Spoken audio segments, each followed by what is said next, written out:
Do you want your Fortnite Festival calibration to go from looking something like this to looking something like this? Because in this video, I'm going to show you exactly how you can. Just like the last video I made on how to find your optimal calibration settings, the method we're going to use in this video is going to be very similar to the last, but with a few minor adjustments.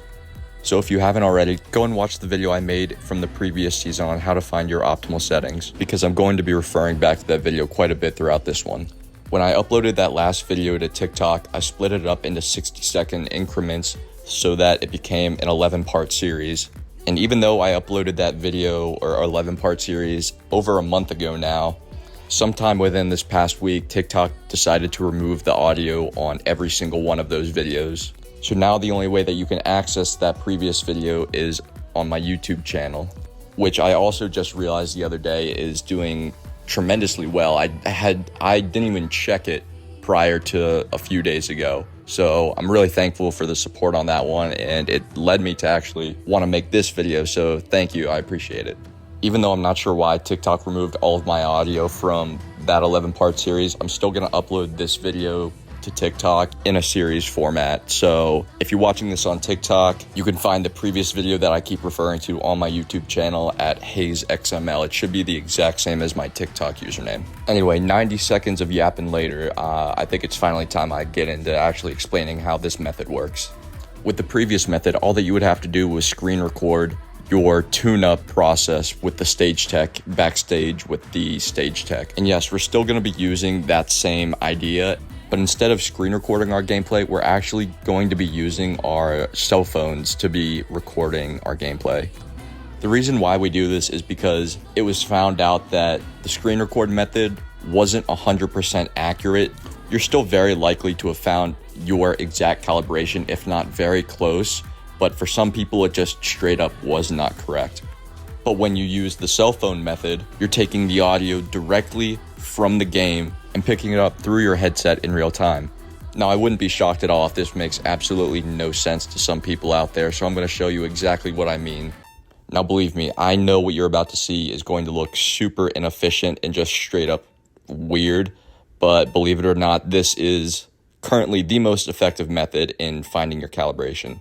So as you can see here, I'm just preparing my setup for what I'm about to do in this next step. And luckily for me, this is a pretty easy step in the process, simply because I have the perfect amount of space to do what I need to do comfortably and efficiently. So like I said earlier, this method is going to be incredibly similar to the last method. You're still going to go backstage and talk to the stage tech.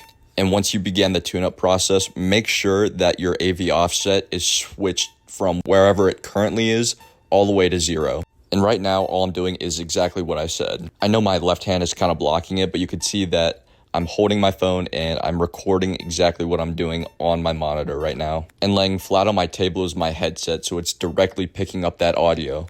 And then here's just the POV from what I was doing on my phone, and you can clearly hear that there is nothing going on in the background. All that you hear is the beeps from the tune-up process. And I should mention that it is incredibly important for when you do this process, you keep it as quiet as possible in the background. It's not 100% necessary that it's dead silent in the background. It'll just make your life a whole lot easier when you need to take the audio into CapCut later on. And like I said, you do want to start that process at 0 milliseconds. I personally go all the way up to 200 because in the past I have had my AV offset set to about 240 millisecond AV offset. But for most people, I find that that isn't necessary because theirs is usually a lot lower. If you want to play it safe, still go up to at least 200. But worst case scenario, you can always just come back and record more if you need to. So just like in the last method, we're going to bring our audio into CapCut to find the exact millisecond that these two bars meet. And as soon as we find the exact moment that both of these two bars meet and we can hear the very beginning of the beep, that is going to be our optimal AV offset. So even though I generally know right around where my optimal AV offset sits, I'm still going through this process because we did receive a very small update today. This doesn't always change our optimal AV offset, but just in case there's something off about the game, I'm doing it just in case and for the sake of this video. Since we're no longer using a screen recording of our gameplay and we're using our cell phone's camera instead, you may find it a little bit more difficult to find the perfect point in which these two squares meet this column in the middle. Since I'm about to find exactly where my current AV offset lies, I'll break down exactly what I'm doing in the background here. So as you can see, my two squares are perfectly visible, not blurry, and in line with the column here. And what I do is I freeze the main track, split my extracted audio, and then just kind of like move it out of the way for a second. So now if you look, I'm just going to drag it back a few seconds and I'm going to let it play just to see how everything lines up. And as you can see, everything is lined up perfectly. My squares are clear, my column is as white as it can get, and I'm able to hear the very beginning of the beep at 155 millisecond AV offset. So that's pretty much all you need to know for how to go about doing the new method successfully.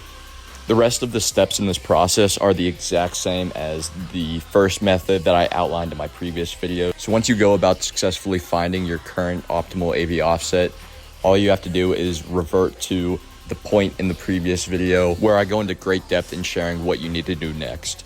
The rest of the information that you need can be found starting right at the 5-minute mark of that video. And the link to that video itself can be found in the description of this video.